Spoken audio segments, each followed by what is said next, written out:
Good afternoon, everyone. My name is Nancy Schwartz, and welcome to The Art of Healthy Retirement. This podcast is a passion project of mine, and the goal here is to work with business experts who are in and around retirement, or those who have retired, and interview amazing business experts, like the person upcoming right now, who are living their lives differently. And we want to learn from them and have them inspire us and give us hope. So welcome, Mei Lee. I'm so excited to see you today.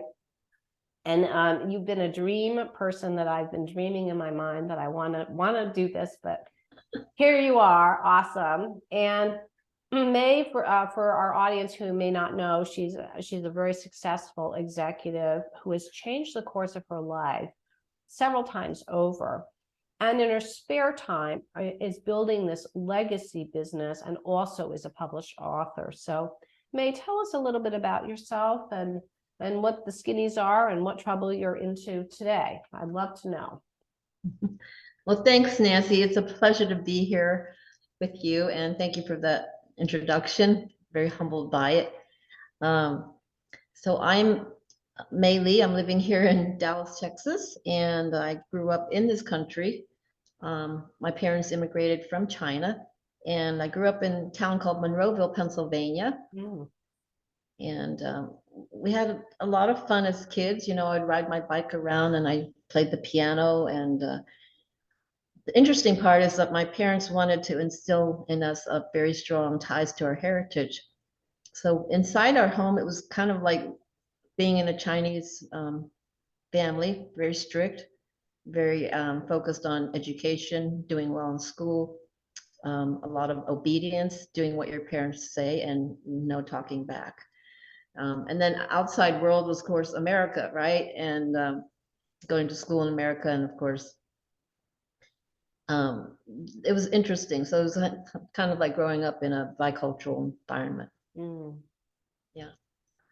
So I worked hard. I studied hard. I got into some pretty good universities, mostly to please my parents based on their requirements.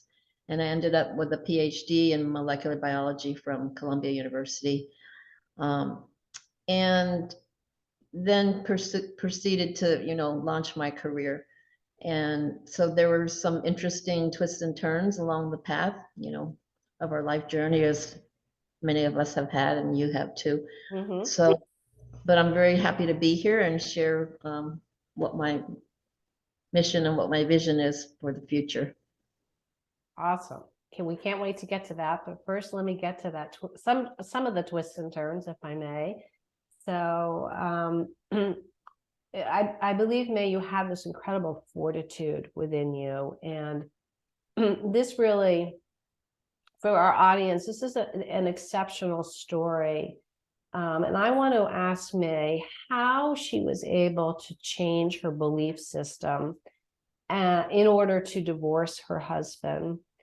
And then not only was she able to be successful at that, but then she was able to really upgrade her value system so that she as a person and her family and her businesses would grow. And I think this is an exceptional story because you were then a single mother, and most people may have stayed put. So how did you muster that fortitude in yourself? Okay, well, first of all, I still am single. I got divorced in 2006, so I haven't figured out the rest of it yet, but working on it. Yeah, but there were many times I had to challenge my value system. And I thought that was very interesting because growing up, as I mentioned, in the Chinese, under Chinese parents, values, it was always you are seen and you're not heard. You need to be very obedient, and even if you have your own ideas or opinions, that was considered talking back. And I think I was originally a pretty bubbly person because I remember in third grade, my teacher told my mom that I was bubbly and a chatterbox. And she came home and told me, but she said it in a way that it was not flattering. The chatterbox part was something she did not want to see in me. And I think over the years, I mean, I became very, very quiet and withdrawn. And I remember in high school, my teacher pulled up a chair at the end of the classroom and he said, "What is your opinion of what's going on in Taiwan and China?" And I told him, and he said, "Why do you never raise your hand in class to volunteer answers?" And I just thought to myself, I don't really know. But when I went home and thought about it, it was like, I don't think anyone would care to hear what I have to say. Hmm. And that was the revelation that I had pretty much not been, no one wanted to hear what I had to say in my household. And so I carried that through to my, life in school and then later in my career. Um, so those kind of values, at some point, I thought to myself, that I do have things I want to say. So I started, um, and it's okay to express those. But Mm-hmm. it was definitely a transition that I had to push myself through because the other Mm-hmm. part of me said, no, nobody wants to hear what you have to say. You don't have anything of value to offer.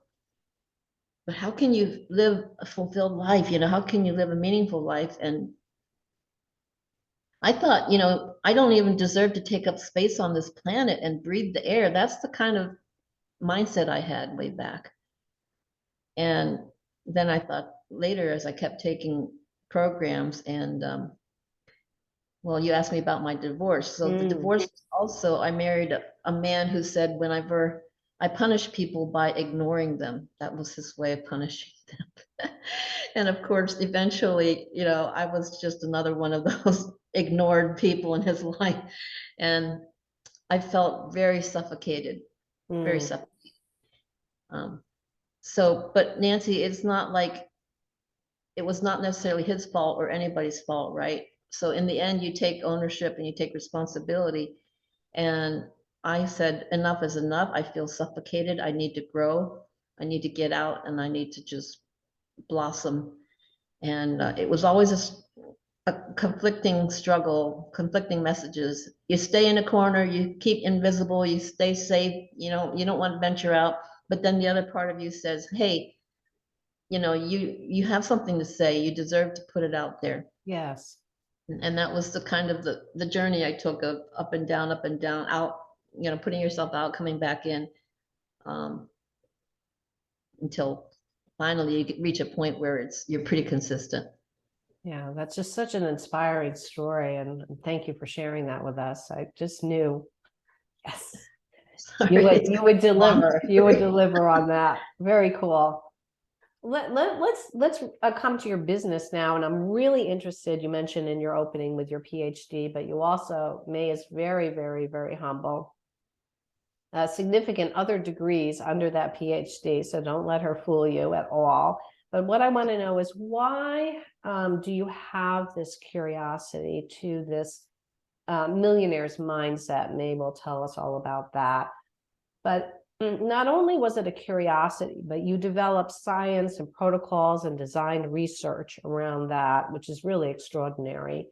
And then now I believe that you are turning this into building, a legacy company. So you're going from, informing yourself as a scientist and then saying, hey, I've discovered this amazing stuff.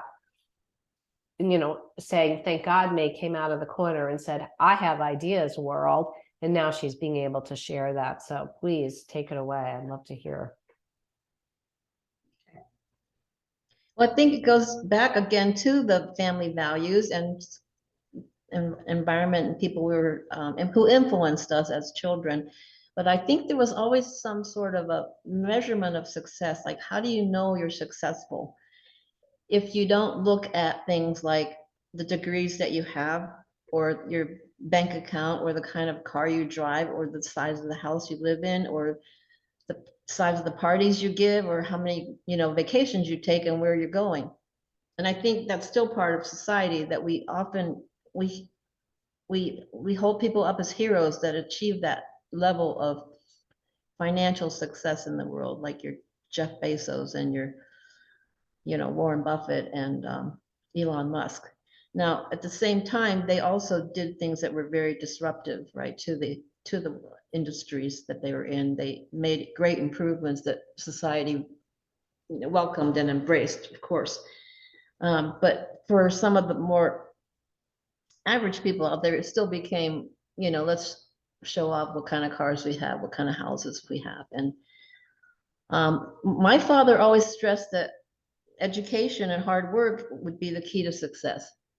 So I worked very hard, and I still work very hard, as you do too, Nancy. So that part is not a question. But when I started looking at the other things as a measure of success, like I didn't get the fancy car, I didn't have a big house, and yet I had all these degrees from the best universities. So I thought, there's something missing here. Something's not right.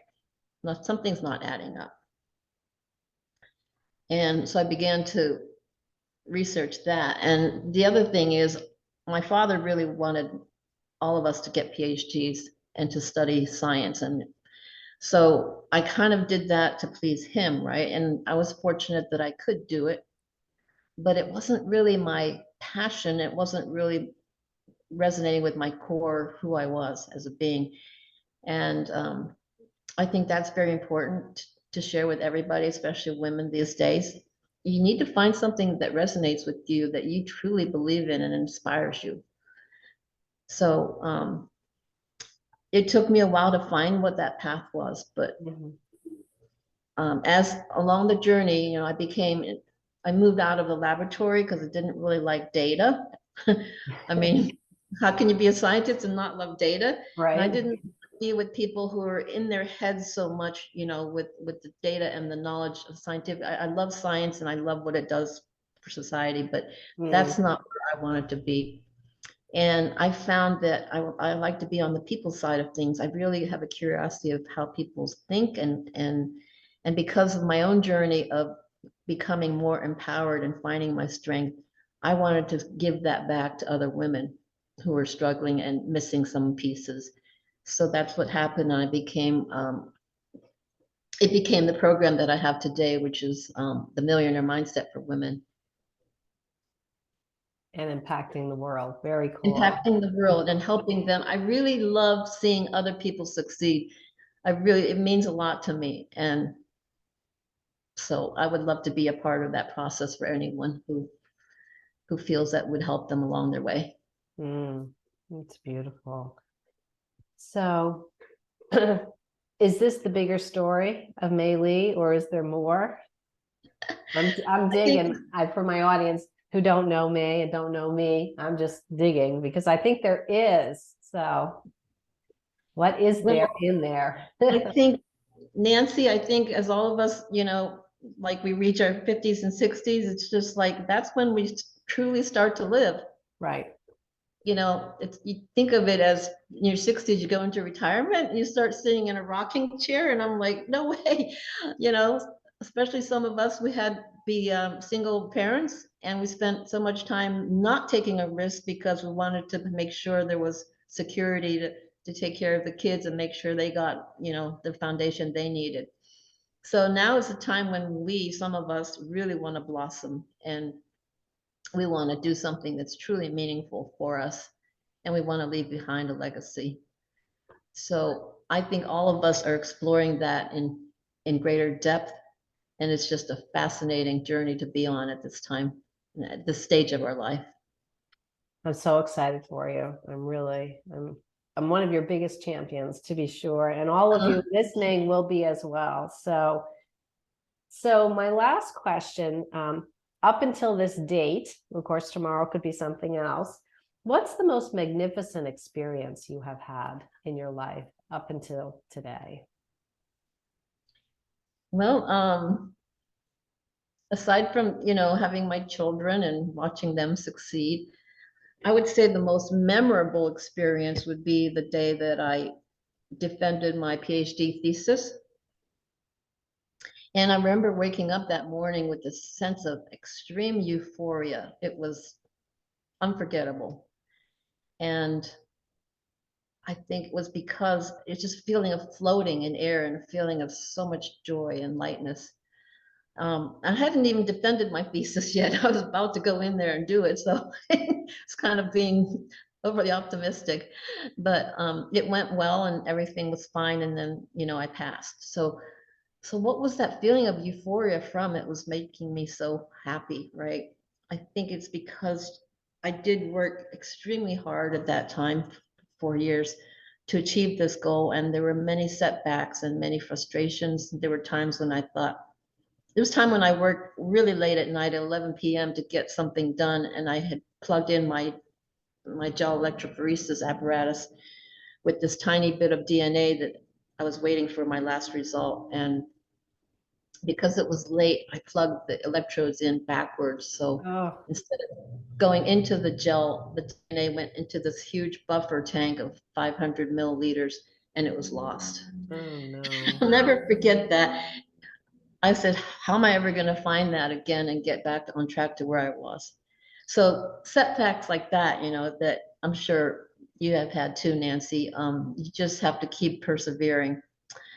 And when you work that hard for something you really wanted, and you get to a point where you have a measurable, success, you pass your thesis defense.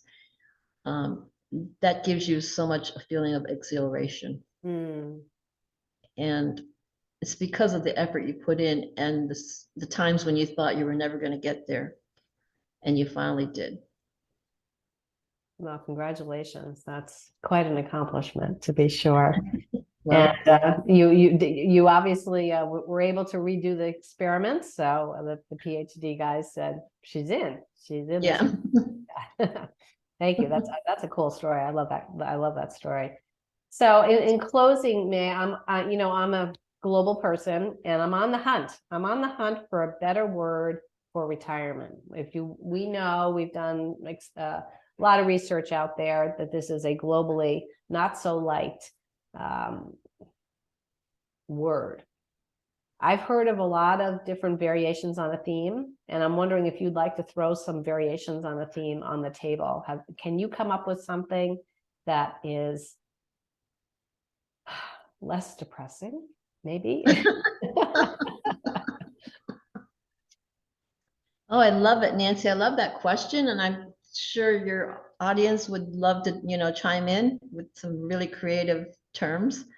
I think I threw one out to you last week. I said, rock the rocking chair. um, I think retirement should be something that you can do throughout your life, maybe for a couple years, as you transition through different career paths or go from working corporate to business, to starting your own business. A lot of us have side hustles that become very successful. So, and so many of us, Nancy, are now living well into our 90s, right? And Yes. doing a pretty good job at it. So whatever terms we come up with, I don't think retirement, maybe if it stays around as a word in the dictionary, it should not have the image that we used to think of it. Yes. Yeah. Yes. Yeah. The correlation is challenging for most people, Yes. right? Yeah. Yeah. So given your brilliance, May, and thank you so much. Is there any sage advice that you could offer our audience regarding your millionaire's mindset and what you're up to today? Yeah, I think my 3 words of advice is keep learning, keep working, keep growing. My father is like 97 and he's still doing very well. And he was working all the way up till a few years ago. He's a professor of engineering. I think that's how we keep our minds sharp, is always being curious, always learning, being willing to listen to others, Hmm. don't always be the know-it-all. That would be So. hard in your family with all these amazing people. But, very sage advice. Thank you. So how can we get in touch with you to learn more about your engagements, your courses, your book tours? how can we find you on social media? Great. So I do have a website called Millionaire Mindset for Women, and a Facebook page that kind of goes along with that. I think you can find me under Millionaire Mindset for Women. I'm also a speaker, so I have a speaker website. It's drmayli.com. It's drmayli.com. All right, we'll put this in the show notes to be sure so people can Sure, find yeah. you. Well, I want to thank you so much, May. We so loved having you here and excited to follow you in the year, almost 2023 now, in the next Yep. year, and see all your gorgeous energy spread throughout the world. So thank you so very much for your time. It's so appreciated. Lovely to see you today. Thank you, Nancy. It's a pleasure to be with you. Thank you.